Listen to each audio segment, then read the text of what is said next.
Today I will talk about immodesty, which is the curse today. Immodesty is not just about clothing, it's a mindset, it's the loss of shame, self respect, and dignity.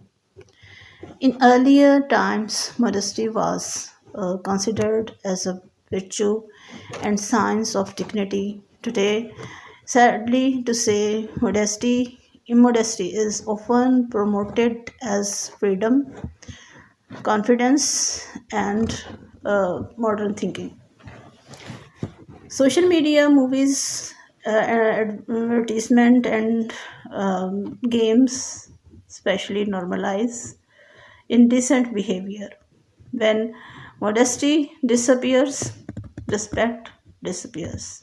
Immodesty leads to moral decline, weak family system, increase the harassment and crime, loss of inner peace. A society without modesty becomes restless. A global survey in 69 countries, 69 low and middle income countries, found that about 6.9% of adolescents aged 12 to 15 have ever had sexual intercourse.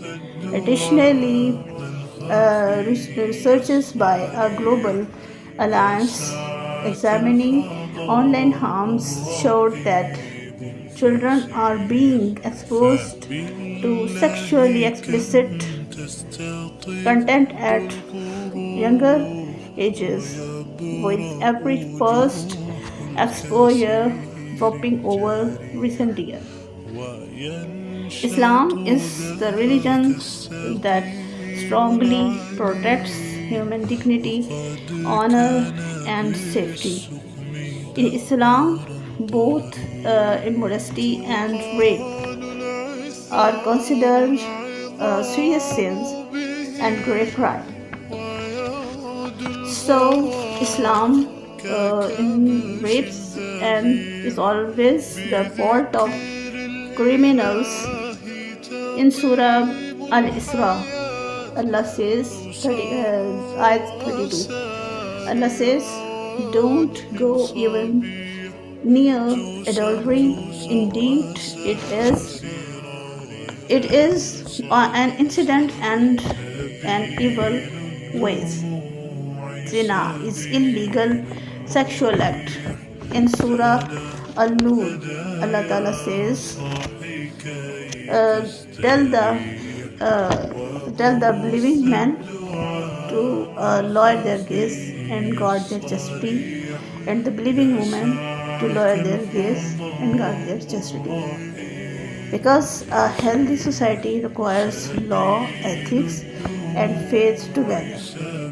To reduce sexual violence, Islam encourages us to revive modest as a virtue, reject a normalization of indecency, raise children with strong moral character, sport victims instead of blaming them, hold criminal accountable. If we today all consider about what we are going to do and what all these happening today, what is happening today is not fair. So we have our judgment for ourselves, and we will be make ourselves a healthy being when we see our deeds. Hope you will understand.